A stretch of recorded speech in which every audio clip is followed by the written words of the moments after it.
오순절 성령 강림으로 탄생한 예루살렘 초대교회의 폭발적인 성장과 확장에 대해서 우리는 지금까지 살펴보았습니다.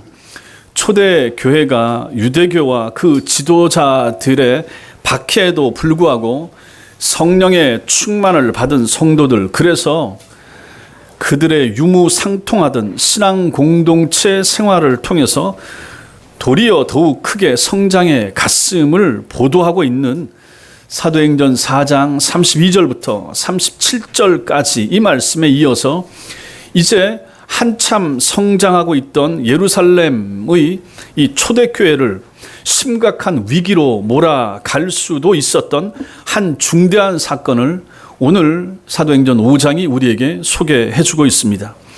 아나니아와 삽비라라고 하는 부부가 성령과 교회를 속이고 거짓으로 헌금을 하다가 하나님의 심판을 받아 죽은 사건이 그들 가운데 일어난 것입니다. 이것은 교회의 외적인 핍박이 아니라 교회의 내부에서 일어난 사건이라고 하는 점에서 문제의 심각성은 더 크다고 할 수가 있습니다. 이 사건을 통하여 하나님께서 우리에게 주시는 하나님의 뜻이 무엇인지 몇 주에 걸쳐서 이 말씀을 같이 살펴보고자 합니다. 먼저는 거룩한 교회 안에 일어나는 비극적인 사건입니다. 지난 시간에 우리는 초대교회 교인들의 물질관에 대해서 같이 생각을 해보았습니다. 그들은 자신들의 물질을 처분해서 사도들의 발 앞에 갖다 놓았습니다.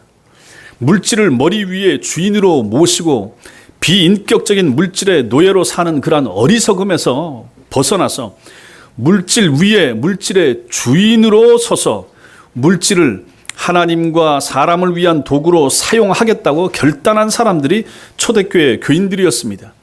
그들이 자신들의 머리 위에 주인으로 모셔야 할 분은 오직 하나님 한 분뿐이었습니다. 그러한 초대교인들 가운데 아나니아와 삽비라 부부도 있었습니다. 그들 역시 자신들의 소유 중 일부인 땅을 처분해서 그 판값을 교회에 바치고자 결심했습니다. 이 점에서는 다른 교인들하고 마찬가지였죠. 그러나 그 이후에 행동이 달라지고 있습니다. 2절 말씀이 그걸 보여줍니다. 2절 같이 읽겠습니다. 시작. 그 값에서 얼마를 감추매 얼마만 가져다가 사도들의 발 앞에 두니, 그들은 자신들의 소유를 그 땅을 처분한 현금이 손에 들어오게 되자 그만 마음이 좀 변하고 말았습니다. 바나바처럼 교인들의 칭찬과 인정을 원하면서도 한편으로는 하나님 앞에 드려야 될 돈에 대한 애착의 마음이 생겼던 것입니다. 그래서 그들은 돈의 일부를 감추었습니다. 그리고 나머지 금액만을 마치 그것이 전부인 것처럼 사도들의 발 앞에 내려놓았습니다. 그들은 자신들의 거짓된 행위를 아무도 모르리라 생각했지만 성령님에 의해서 즉시 드러나게 되었고, 그로 인해서 그들의 생명까지 잃고 많은 일이 생긴 것입니다. 그런데 만약에 우리가 이 부분의 말씀을 잘못 읽게 되면은 아나니아 부부가 생명을 잃어버린 것이 자신들의 땅 판값의 전부를 하나님께 바치지 않고 일부만 바친 것 때문에 이런 변을 당했다, 이렇게 생각할 수가 있습니다. 그러나 전혀 그렇지가 않습니다. 사도 베드로가 아나니아의 잘못을 꾸짖은 내용이 이것을 보여줍니다. 이게 3절과 4절입니다. 3절 4절 같이 읽겠습니다. 시작. 베드로가 이르되 아나니아야, 어찌하여 사탄이 내 마음에 가득하여 땅이 그대로 있을 때에는 내 땅이 아니며 판 후에도 내 마음대로 할 수가 없더냐. 어찌하여 이 일을 내 마음에 두었느냐. 사람에게 거짓말한 것이 아니요 하나님께로다. 예, 이게 뭡니까? 이들 부부의 잘못은 자신들의 전 재산을 모두 바치지 않은 것에 있는 것이 아니라 하나님을 속일 수 있다라고 생각하고 하나님을 속인 것, 이것이 바로 문제라라고 하는 것입니다. 초대교인들이 자신들의 재산이나 소유를 사도들의 발 앞에 내려놓는 것은 누구의 강요나 강압에 의해서가 아니라 전적으로 교인들의 자발적인 행동에 의해서였습니다.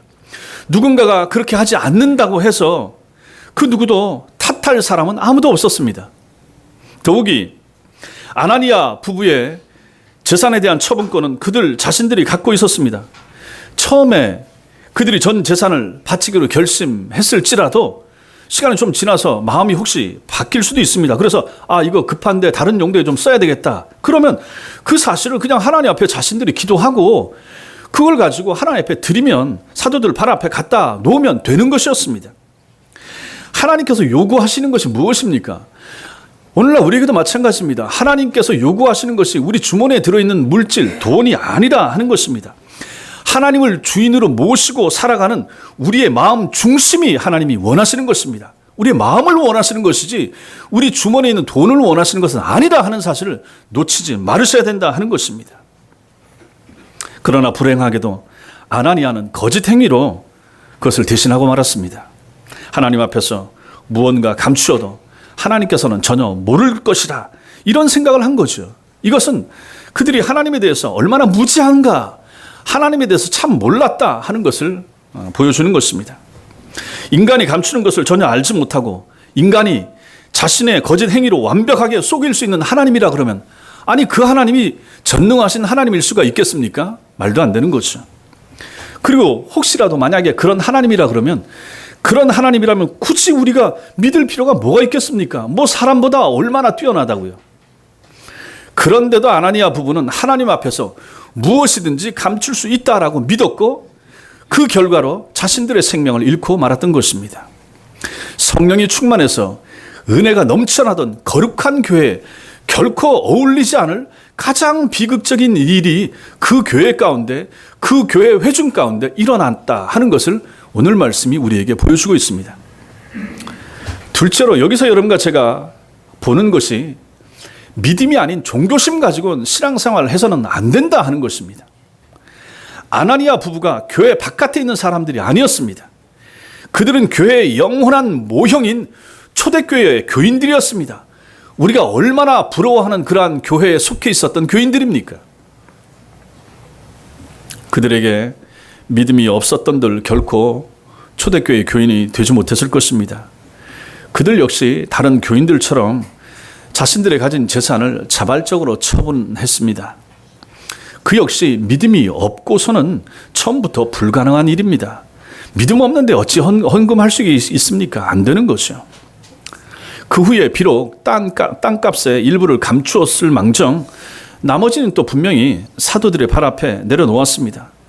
이것도 하나님을 믿는 사람이 아니면 결코 할 수 없을 행동이었습니다. 따라서 그들 역시 믿음이 믿는 사람이었다 라고 하는 것은 틀림없어 보입니다. 그런데도 그들은 하나님 앞에서 무엇이든지 감출 수 있었고 하나님을 완벽하게 속을 수 있다라고 생각했던 것입니다. 여기서 우리는 중요한 사실을 깨닫게 됩니다. 이들 부부가 하나님에 대해서 가지고 있던 믿음이 과연 성경적인 믿음인가 생각해 봐야 됩니다. 이 부부가 가지고 있었던 믿음은 성경이 가르치는 믿음하고는 거리가 있는 믿음이었습니다. 그들의 믿음은 성경적 믿음이 아니었습니다. 그들의 믿음은 사람 마음속에서 일어나는 교회 나오는 사람 마음에 가질 수 있는 그런 종교심에 불과했다 하는 것입니다. 교회에 출입하는 사람들 마음에 전부 다 이런 종교심은 다들 가지고 교회에 나옵니다. 그들은 필요할 때는 가진 재산을 미련 없이 처분할 정도로 하나님을 쫓는 일에 열심 내는 듯이 보였지만은 물질에 대한 어떤 미련이 애착이 생기자 바치기로 자신이 하나님 앞에 결정한 돈을 감추고 사도 앞에서 거짓말을 했다 하는 것입니다. 나아가서 이것은 하나님을 속인 것이 되고 말았습니다. 그로 인해서 목숨을 잃었다라고 하는 것은 인간이 주체가 되는 이러한 인간의 종교심 가지고는 하나님께서 주시는 참 생명은 결코 받아 누릴 수 없다 하는 사실을 우리에게 보여주고 있습니다. 어떤 종교든지 자신이 택한 종교에 열심인 사람을 가지고 일반적으로 종교심이 깊다 이렇게 말합니다. 아니면 또 다른 말로 신심이 두텁다 이렇게 말합니다. 이건 불교 신자든지 유교 신자든지 어디든지 다 마찬가지입니다. 그래서 사전을 찾아보니까 종교심이란 신 또는 초월자에 대한 귀의에서 우러나오는 경건한 마음의 상태 이렇게 표현을 하고 있습니다. 인간이 먼저 신을 찾는 것으로부터 그 사람 마음속에 종교심이 나온다라는 것입니다. 즉 종교심의 이 출발이 어딘가? 인간의 마음이라고 하는 거죠. 인간 자신이 종교심의 출발이라 그러면 어딘가에 있을 신을 찾아가는 과정도 인간의 테두리를 벗어날 수가 없을 것이고, 그 종교심의 마지막 종착점 역시 인간 자신일 수밖에 없다. 우리는 충분히 이렇게 생각할 수 있을 것입니다. 결국 인간이 종교의 이름으로 자기 자신으로부터 시작해서 자신을 거쳐서 자신에게로 되돌아오는 전 과정을 한 단어로 표현한 것, 이것이 바로 종교심, 이렇게 되는 것입니다. 이 종교심은 교회 안에도 있을 수 있고 절에도 있을 수가 있다 하는 것입니다. 제가 미국에서 목회하다가 어려움을 만난 적이 있었습니다. 교회를 같이 섬기던 세 분의 장로님 중 한 분과 관계가 안 좋아졌습니다. 자신의 의견에 제가 전적으로 동의하지 않았기 때문입니다. 그러자 우리 사이에 갈등의 골이 점점점 더 깊어져 갔습니다. 그리고 마침내 이분은 교회를 떠나기로 작정을 했습니다. 그러고 나자 그때 그 장로님은 자신이 그간 교회에 바친 물건들을 챙겨가기 시작을 했습니다. 한국에서 주문해 간 성가대 가운을 챙겨 차에 실어서 집으로 가지고 왔습니다. 교회 점심시간에 식판으로 사용했던 것을 가지고 또 챙겨서 차에 실어서 가지고 갔습니다. 마지막에는 자신이 헌금해서 사다 교회에 바친 피아노를 빼서 싣고 가는 것이었습니다. 싸울 필요를 전혀 느끼지 못했습니다. 그렇게 하시라고. 원하는 거 있으면 다 가져가시고, 장로님이 하신 거 가져가셔야 될 거 있으면 다 가져가십시오 하고 가져가시게 했습니다. 그리고 그 다음에는 그 가족들 한 열댓 명, 자기 두 아들 가족들, 그 다음에 처제 가족들 다 같이 오라고 해서 예배를 같이 들었으니까 그들을 다 쑥 데리고 한 20명 정도 다 데리고 나갔습니다. 그래서 이제 남겨진 사람들과 함께 남겨진 교회 물품 가지고 예배를 드린 적이 있었습니다. 헌금이나 헌물은 도대체 누구에게 하는 것입니까? 헌금할 때의 마음은 어떤 마음을 가지고 하고 있습니까? 미국에서 교인들이 헌금을 할 때 어떤 때는 수표를 합니다. 수표를 하면 이 수표를 끊어내면 자기 통장에 잔고가 있어야 이 은행에서 이 돈을 빼갑니다. 그런데 마음이 틀어져서 상하면 어떤 성도는 여기에서 바운스를 낸다고 합니다. 이 막아버리는 것입니다. 그럼 돈이 안 빠져나가는 거죠. 그럼 여기에 이걸 집어넣었던 교회가 페널티를 물게 되어 있습니다. 이런 일도 있었습니다. 마음 상했다고 자기가 냈던 것에 대해서 막아버려가지고 돈이 빠져나가지 않도록 하는 거죠. 헌금은 누구한테 하는 것이고, 교회다가 만약에 무언가를 바쳤다, 헌물을 했다 그러면 그건 도대체 누구에게 하는 것입니까? 목사에게 하는 것입니까? 누구에게 하는 것입니까? 누구에게 칭찬 듣기 위해서 하는 것입니까? 제가 지금까지 목회하면서 경험하고 또 주변에서 들었던 대부분의 경우에 교인들이 성도님들이 교회를 떠나기로 마음에 먹은 후에 가장 먼저 취하는 행동은 헌금을 안 하는 것입니다. 교회를 언제 떠나게 됐다. 그러면 그때부터 헌금을 안 하시더라고. 그리고 또 이제 설교 시간에 목사와 눈을 안 마주칩니다. 설교를 잘 안 듣는 거죠. 그리고 이제 그 시간에 성경을 보든지 딴 거 하고. 가장 먼저 취하는 행동이 헌금을 하지 않는 것이다. 이제껏 해오던 11조를 하지 않고 마땅히 드려야 될 주일 헌금을 안 하더라 하는 것입니다. 모르죠. 그 마음속에 무슨 생각이 있는지. 내가 이 헌금을 이제 옮겨갈 교회에 하겠다. 그럼 지금 안 하겠다. 내가 지금은 교회는 여기 와 있지만 이 돈은 내가 가지고 있다가 내가 옮겨갈 교회에 하겠다. 이런 생각일 수 있겠죠. 그들은 누구에게 헌금한 것이었습니까? 그들 속에 있는 믿음은 참 믿음입니까? 아니면 종교심이었습니까? 많은 경우에 내가 먼저 하나님을 찾아가는 것을 믿음으로 착각해서 내가 필요할 때는 열심을 다해서 하나님을 찾고 또 교회를 섬기고 하지만 필요하지 않을 때는 아예 하나님을 의식조차 안 하는 경우들도 얼마나 많은가 하는 것입니다. 그래서 온갖 거짓 행위와 불의를 행하고서도 사람은 말할 것도 없고 하나님께서도 모르실 것이라 생각하는 사람들이 교인들 가운데, 심지어 목사 장로들 가운데서 얼마나 많은가. 말도 안 되는 일이 한국 교회 안에서 일어나고 교회 안에서 교인들 가운데 치고받고 싸우고 말로 험악하게 다투는 일들은 과연 그들이 하나님을 의식하면서 사는 사람들인가를 우리에게 생각나게 해주는 것입니다.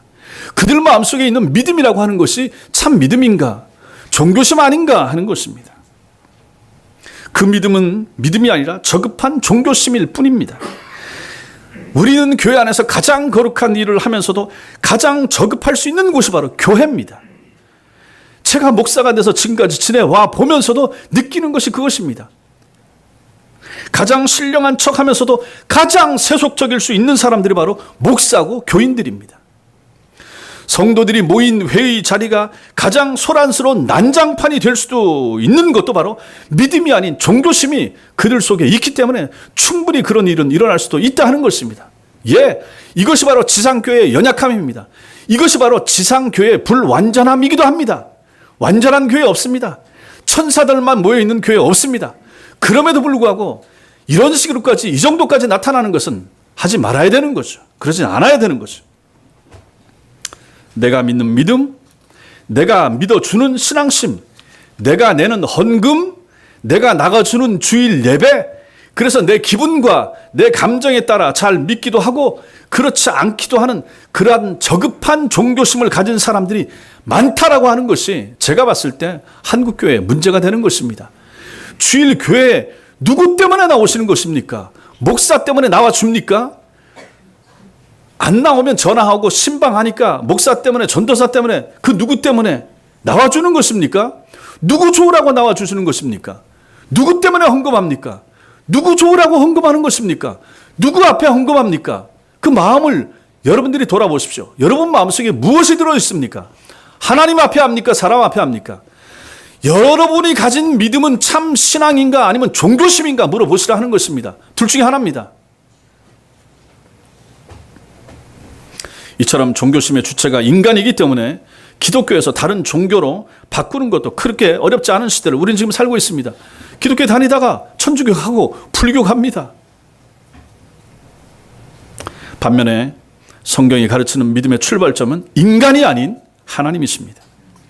인간이 하나님을 알기도 전에 하나님께서 인간을 선택해서 불러주심으로 인해서 여러분과 저 우리 인간의 믿음은 시작된 것입니다. 주님께서 요한복음 15장 16절에서 너희가 나를 택한 것이 아니요 내가 너희를 택하여 세웠나니라고 분명히 말씀하셨습니다. 우리가 하나님을 알고자 하는 마음을 갖기도 전에 하나님께서는 더러운 죄인에 불과했던 우리를 예수 그리스도 안에서 택해 주셨던 것입니다. 그리고 어느 시점에 그리고 어느 상황에 우리를 부르셨던 것입니다.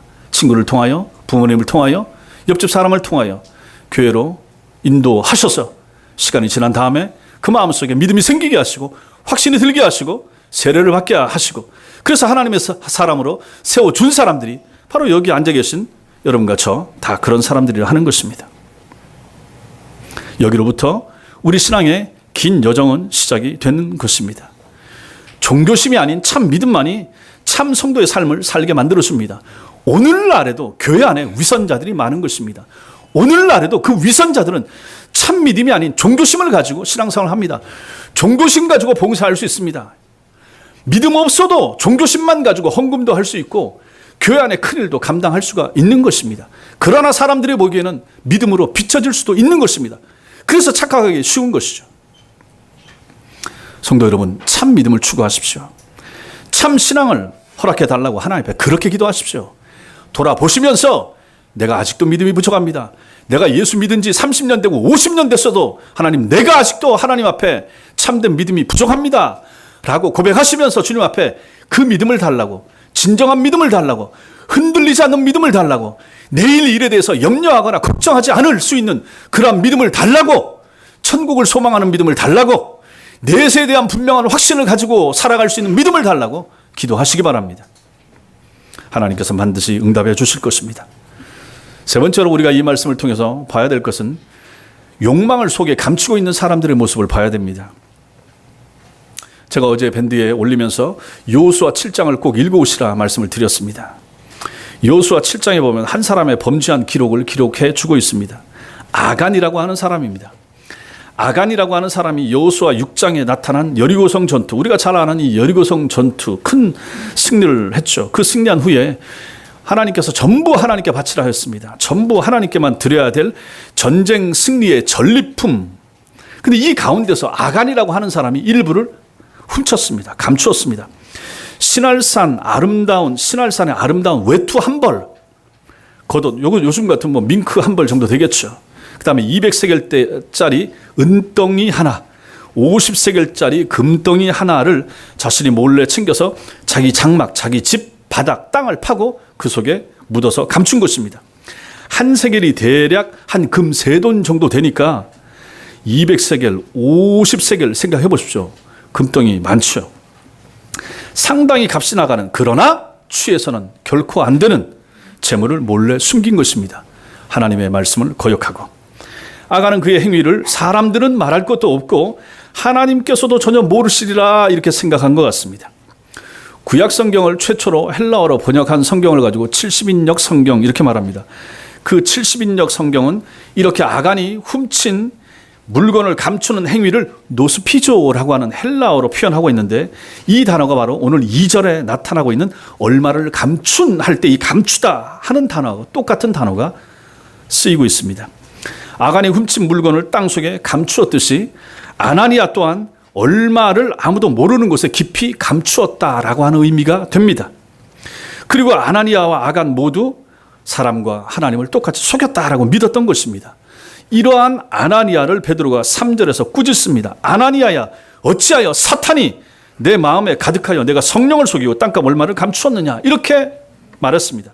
베드로는 성령님을 속이고 돈의 일부를 감춘 아나니아를 가리켜서 그의 마음에 사탄이 가득했다 이렇게 책망하고 있습니다. 이 말은 아나니아에게는 아무 책임이 없는 것처럼 그렇게 여겨집니다. 아나니아가 그처럼 그랬던 행동을 하게 된 것은 자기 잘못이 아니라 그의 마음속에 사탄이 들어와서 사탄이 그렇게 했기 때문에 이거 사탄의 짓이다 이렇게 생각할 수 있는 거죠. 그러나 베드로가 그런 뜻으로 말한 것이 아니라 하는 것을 오늘 본문 4절 말씀이 분명하게 우리에게 보여주고 있습니다. 베드로가 뭐라고 말합니까? 어찌하여 이 일을 내 마음에 두었느냐라고 꾸짖음으로 문제의 책임을 사탄이 아닌 아나니아에게 지금 묻고 있는 것입니다. 아나니아의 마음이 사탄에게 빼앗긴 것은 사탄의 책임이 아니라 자신의 마음을 스스로 사탄에게 내어준 아나니아 자신의 책임이라고 하는 것이 되는 거죠. 이처럼 사탄의 공격 대상, 공략 대상은 언제나 그 마음이 욕망으로 가득 찬 사람의 마음입니다. 늘 이것을 잊지 마십시오. 늘 사람의 마음이 문제예요. 여러분과 저의 마음이 문제라고 하는 것입니다. 그 마음을 사탄이 치고 들어오는 거죠. 인간의 욕망보다 더 좋은 사탄의 먹잇감 없습니다. 욕망은 인간을 가장 손쉽게 파멸시키는 가장 확실한 도구가 되기 때문에 그렇습니다. 그래서 인간의 욕망과 사탄은 불가분의 관계에 있다 이렇게 볼 수가 있습니다. 떨어질 수가 없는 거죠. 욕심이 있는 곳에 항상 사탄이 솔개처럼 도사리고 있는 거죠. 인간의 욕망이 가득한 곳에는 언제나 사탄이 역사하고 사탄이 역사하는 곳에서 인간은 전부 다 욕망의 노예로 타락하고 마는 것입니다. 여러분, 이 시간에도 재물과 쾌락에 대한 욕망으로 일어나는 각종 사건, 사고들을 보십시오. 모든 사건, 사고 일어나고 죽고 죽이고 하는 일 전부 다 인간의 욕망, 쾌락을 탐하고 재물을 탐하고 물질 때문에 아들이 아버지를 죽이고 부모 자식 간에 칼부림하고 전부 다 돈 때문에 욕망 때문에 쾌락 때문에 그러지 않습니까? 이 일로 인해서 아나니아가 생명을 잃었다라고 하는 것은 욕망에 사로잡힌 인간은 스스로 불러들인 사탄에 의해서 자신의 생명마저 잃게 된다라고 하는 중요한 사실을 우리에게 가르쳐주고 있습니다. 7절을 보면 7절 같이 읽겠습니다. 7절 시작. 3시간쯤 지나 그의 아내가 그 일어난 일을 알지 못하고 들어오니, 3시간 정도 지나서 아나니아의 아내가 자기 남편이 들어와서 지금 거짓말을 했다가 그 앞에서 즉시 죽고 젊은 사람들이 그 시체를 내어 간 그 일을 부인이 모르는 거죠. 모르는 사이에 시간이 흘러서 아나니아 아내가 남편에게 어떤 일이 일어난지 알지 못한 채 이제 그 공간 안으로 들어온 것입니다. 2절은 남편 아나니아가 얼마간의 이 물질을 돈을 감출 때 그 아내인 삽비라도 알고 있었다라고 기록을 해주고 있습니다. 그녀는 남편이 행한 악한 일, 돈을 감춘 일을 잘 알았습니다. 그러나 그보다 더 중요한 사실, 욕망에 눈먼 사람은 사탄의 먹이가 되고 만다라고 하는 사실은 전혀 몰랐던 것입니다. 8절에서 베드로가 삽비라에게 3시간 전에 죽은 아나니아가 앞에 내려놓은 것을 가리키면서 이것이 전부냐라고 묻습니다. 이것은 삽비라에게는, 이 부인 아내 삽비라에게는 사탄의 공격으로부터 자신의 생명을 지킬 수 있는 마지막 기회가 되는 것입니다. 아까 말씀드렸던 여호수아서 7장을 다시 한번 우리가 돌아가서 생각을 해보면, 아간이 하나님의 것을 훔친 뒤에 이스라엘 군대가 전쟁을 했는데, 아이성이라고 하면 조그만 전투, 여기서 크게 패배를 당했습니다. 당연히 이겼어야 할 작은 성과의 전투에서 참패한 까닭이 누군가가 하나님의 것을 훔쳤기 때문이라 라고 하는 것을 하나님께로부터 듣게 된 이스라엘 백성들은 하나님의 명령을 따라서 누구 때문에 일어났는가, 누구 때문에 전쟁에 졌는가, 그 책임이 누군가 찾기 시작했습니다. 먼저 이스라엘 12지파 대표가 제비를 뽑았는데 아간이 속해 있는 유다지파가 걸렸습니다. 유다지파에 속해 있는 족장들이 제비를 뽑은 결과 아간이 속해 있는 세라 족속이 뽑히게 됐습니다. 세라 족속에 속한 모든 가문의 대표들이 제비를 뽑자 이번에도 아간이 속한 삽디 가문이 뽑히게 됐습니다. 여러분 보십시오. 하나님께서 범인 아간을 단번에 찾아내실 수 있죠. 그럼에도 불구하고 단번에 그를 찾아내시지 아니하고 제비 뽑기를 통하게 하신 그 과정 자체가 아간에게는 죽지 않을 수 있는 기회였다라는 사실이죠. 아간의 입장에서 보면 제비가 진행될수록 자기 지파, 자기 족속, 자기 가문으로 점점 범위가 좁혀지고 있습니다. 그렇다면 어떻게 해야 되겠습니까? 제비 뽑기의 결과가 자기 자신을 겨냥하고 있다 하는 걸 깨닫고 그 앞에 회개했어야죠. 고백하고 잘못했습니다 했었어야 되는 거죠. 하지만 그는 자기 가문의 모든 남자들이 제비를 뽑아서 자신이 걸려드는 마지막 순간까지도 그렇게 하지 않았다 하는 것입니다. 자신이 훔친 물건을 몰래 훔쳤기 때문에, 아무도 본 사람이 없었기 때문에, 땅속 깊이 파묻어 두었기 때문에, 자기만이 아는 장소에 자기가 감추어 두었기 때문에 제비 뽑기를 통해서라도 자기가 걸리리라, 발견되어지리라 라고 상상도 하지 못했던 것입니다. 결국 아간은 범인으로 드러났으며 자신이 숨겼던 외투, 금덩이, 은덩이와 함께 다 끌려가서 아들들, 딸들, 자기 집에 키우던 소, 양 다 끌고 가서 아골골짜기로 끌려갔고 모든 이스라엘 백성들이 돌을 들어서 던졌습니다.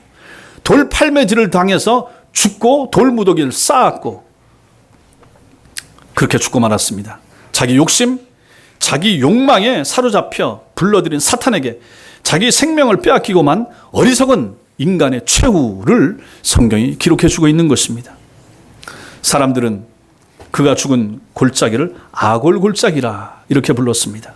히브리어 아골, 아코르, 괴로움입니다.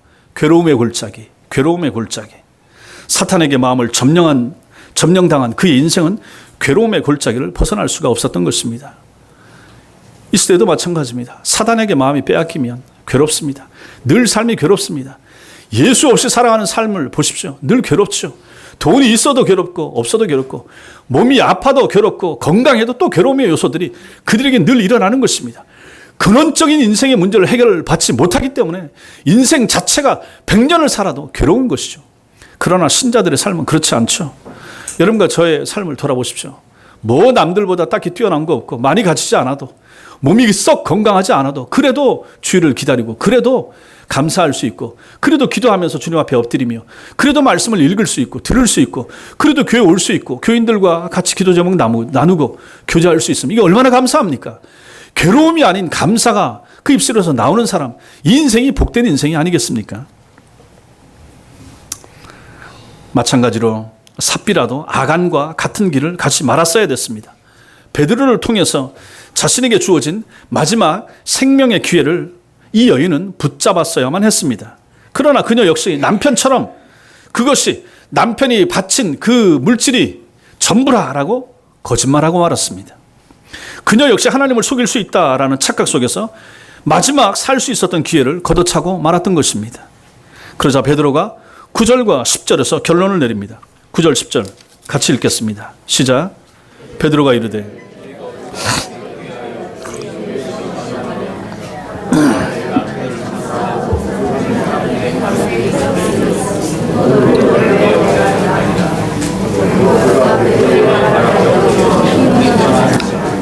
젊은 사람들이 들어와 죽은 것을 보고 메어다가 그의 남편 곁에 장사하니 자기 욕망을 섬기느라 하나님마저 대수롭지 않게 여겼던 삽비라의 생명 또한 자신이 불러들인 사탄에게 끝내 빼앗기고 말았던 것입니다. 어떤 분은 인간의 욕망은 쇠의 녹과 같다라고 했습니다. 쇠에서 나온 녹이 오히려 그 쇠 자체를 부식시키듯이 인간의 마음속에서 나온 욕망이 인간을 파멸시키고 마는 것입니다. 자기 욕망에 눈이 멀어서 스스로 불러들인 사탄에게 생명을 노략질당한 아나니아와 삽비라 부부야말로 자기 욕망으로 자기 생명을 스스로 갉아먹고 살아가는 어리석은 현대 교인들의 모델과 같은 그러한 사람들이 되고 만 것입니다. 저 밖에 있는 불신자는 말할 필요 없고 교회 안에 있으면서 참 믿음을 갖지 못하고 종교심을 가지고 있어서 그 마음이 사탄에게 점령당하는 사람들도 이렇게 될 것이라 하는 것입니다. 우리 속에 일어나는 욕망, 우리 속에 자리 잡고 있는 욕망, 우리 속에서 싹틀라고 하는 욕망들도 여러분과 제가 그것을 잘 컨트롤하고 제어하지 않으면 이런 인생과 같이 최후를 맞지 않는다는 보장을 누가 할 수가 있단 말입니까? 땅 속에 재물을 파묻는 것은 자기의 욕망과 욕심을 파묻는 것입니다. 늘 사람은 그렇습니다. 누구든지 그렇습니다. 내 거 챙깁니다. 내 거는 절대로 놓치고 싶지 않습니다. 내 거 손해보고 싶은 사람 없습니다. 정말로 예수 잘 믿는 사람 외에는 잘 베풀지도 않고 내 거 늘 챙깁니다. 내가 소중합니다. 내 가족이 소중하고 내 앞날이 소중하고 내 은퇴한 다음이 소중하고 내 살아갈 때 이 돈이 필요하고 내가 가지고 있는 힘이라고 말할 수 있는 돈과 이런 물질, 이것이 절대적이라고 생각하는 교인들이 얼마나 많습니까? 믿음은 그 다음 문제로 생각하고 믿음보다 신앙보다 내가 가진 물질에 대하여 더 소중하게 생각하는, 더 애착을 갖는 사람들이 얼마나 많습니까? 그것 때문에 주일을 포기하고 그것 때문에 주일 예배를 안 나오고 그것 때문에 믿음을 대수롭지 않게 여기고 그것 때문에, 그 욕망 때문에 그 땅에서의 욕망을 얻기 위하여 하나님 앞에 드려야 될 시간들을 낭비하고 헛되이 보내버리는 사람들이 얼마나 많은가 하는 것입니다. 그렇게 하지 마십시오. 절대로 우리 교회 성도는 그렇게 사지 마시라 하는 것입니다. 땅속의 재물을 파묻는 것, 자기의 욕망과 욕심을 파묻는 거죠. 그 파묻을 때 누가 봅니까? 우리의 욕망을 땅에 파묻을 때 누가 봅니까? 아간이 자기 장막에 그 재물을, 그 신할산 외투와 금덩이 은덩이 숨길 때 누가 봅니까? 보는 존재가 딱 둘이 있습니다. 하나님이 보시고 사탄이 봅니다. 아나니아와 삽비라가 숨길 때 그 누가 압니까? 하나님이 보시고 사탄이 같이 보고 있습니다. 우리 다 마찬가지라 하는 것입니다. 여러분과 제가 우리 인생을 살면서 우리가 숨기고자 하는 것, 남에게 들키고자 하지 않는 그 모든 그 순간에도 하나님이 보시고 사탄이 본다 하는 것입니다.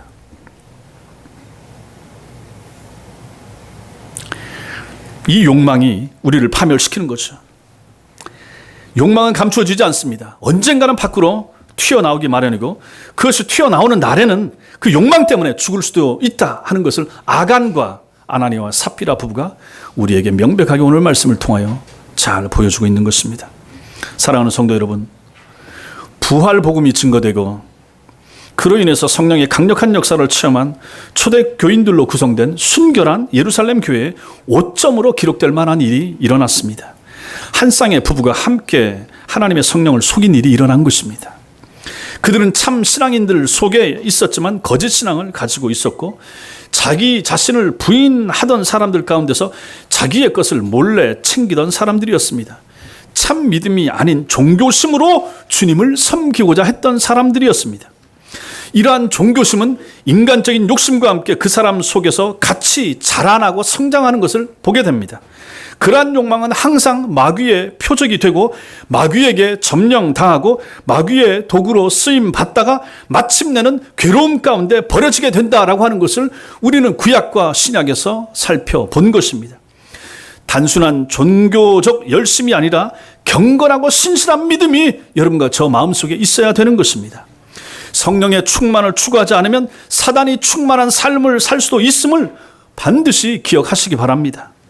우리는 하나님 속일 수 없습니다. 결코 속일 수 없습니다. 하나님을 속이고자 하는 시도 절대로 하지 마시기 바랍니다.